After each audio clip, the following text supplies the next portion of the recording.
TIFU by telling the front page of Reddit I am banana. Sorry I'm on mobile, but this is the original post. So this banana up is only like 10 hours old. This morning, I was at the airport to head back to school. I look ahead in the security like and I see Joel McKinnon Miller aka Detective Scully from Brooklyn Nine-Nine. My sister takes a picture of us and I'm on my way. While waiting for coffee I decide to post the picture on the subreddit. I get on my flight and it's at 100 or so upvotes. I land and I'm at 4K updates and have a whole slew of comments congratulating me for coming out. I go and look back at the title of the post and find out I said came out to him instead of came up to him. I'm at 25 4K upvotes now and am still getting comments on people congratulating me for coming out. Also most of my swim team knows about the post and now I'm never living down the whole accidentally came out on the internet thing. TL, Dr. Meta Celebrity, ended up accidentally coming out to the entire internet. Edit,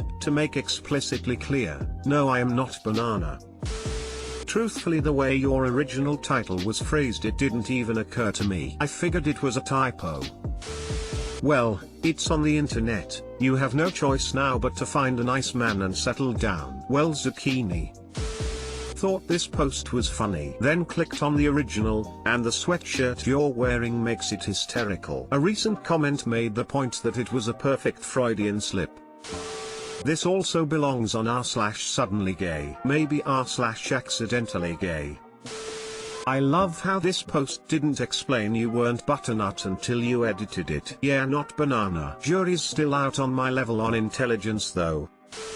TIFU by unknowingly doping for the entire school year. This TIFU has been in the making since last September. This is a throwaway account, as my real one is known to my friends. Late last summer I started having some heart problems, irregular heartbeat, high pulse and the works. Naturally my family doctor prescribed a daily 25 mg tablet of metoprolol, which kept the symptoms to a minimum. I'm a pretty private guy, so nobody but my close family knew. Though I've always been pretty healthy, that was the wake-up call I needed to start working out. Beside hitting the gym, I also joined a sharpshooting club, and I was natural at it. Over the course of a few months I moved from shooting prone with the help of a few sandbags to shooting standing up. My aim was steady, breathing as slow as possible, heartbeat minimal. I'm pretty sure you guys have already made the connection between the heart meds and my fantastic performance, but I sure as hell didn't. In the meantime a cardiologist said tough butternut and bumped up the meds. During the course of this school year I was consistently better than the other newcomers at sharpshooting,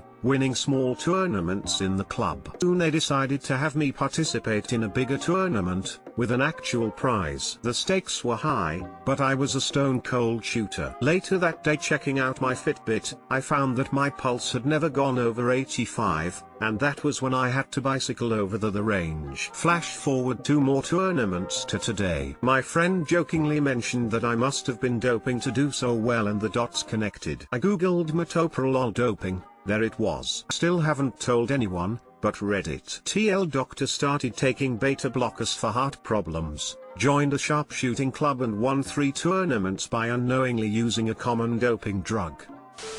Metoprolol keeps your heart rate lower but it really doesn't have all that much effect on your nerves. It's a selective beta blocker for receptors on the heart. Propranolol is a non-selective beta blocker that works on the brain as well as the heart and has more of the calming side effects, which is why it's prescribed for essential tremor. Also 25 mg twice a day is a really low dose. I doubt the beta blocker is doing much for you, it is all your skills. Source, I'm a cardiologist. Stop before you get to the 2020 Olympics. You didn't do anything wrong. But if someone asks your secret you probably shouldn't say, me too pro, lol. Butternut the amateur leagues you're due an upgrade to pro shooters. Join the mob.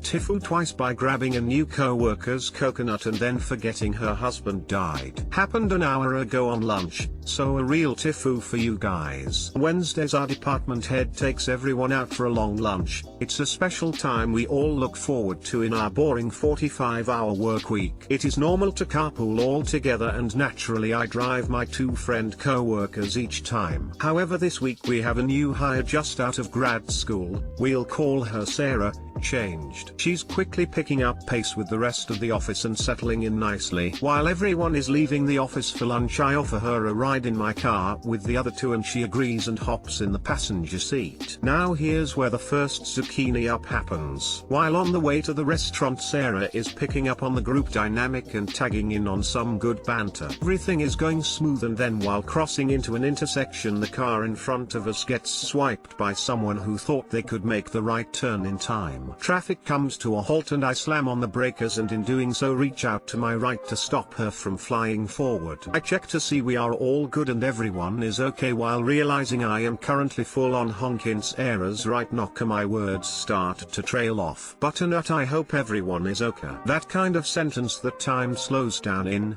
Yeah. Amazingly, she laughs it off and says not to worry about it, that I was just reacting to the situation. For the next few minutes the car was silent until Sarah said, "That's funny, I haven't had that much action in a while," which eased the mood and the car all laughed. And banana up number 2 comes from my dumb banana saying, "Ah well, we all have our dry spells." Something I thought was innocent enough but still playing along with the banter we had going earlier. She goes quiet, the rest of the car starts chatting again. We get to lunch and everything seems okay, but Sarah's a little off and not as bright or talkative as she was in the morning, so I ask what's up. She told me she was a little uneasy at my comment in the car. I instantly apologized, saying I had no reason to talk about her sexuality and her private life and that I was sorry. She said she didn't care about that and that it was fine, it's just that it reminded her of the anniversary of her husband's death coming up next month. My heart sunk. I had completely forgotten about her husband. I felt so bad I instantly started apologizing for everything in the world. I felt horrible. My friend overheard this and just was white in the face. He seemed mortified to even spectate this conversation. Sarah ended up going home early about 15 minutes ago, but stopped by my desk to tell me not to worry about anything from lunch. I feel so horrible that I have been sitting here unproductive writing a Reddit post to cope with it. Please Reddit, help me feel a little better. TLDR, I yanked a widow's coconut. Edit,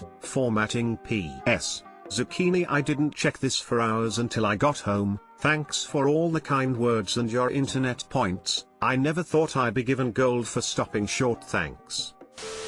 Your remorse will go a long way. You handled it, after the fact, well. Things remind us of those we lost. That's just part of it. It's sad and it affects us for a while, but she will be fine. He stopped short? That's my move. I'm gonna kill him. Pro tip, don't let her see your TL drive. New band's name and debut album, Full on Honkin', Sarah's right knocker. The coconut ups are horrific, but that TL doctor is to die for. Edit, thank for yellow.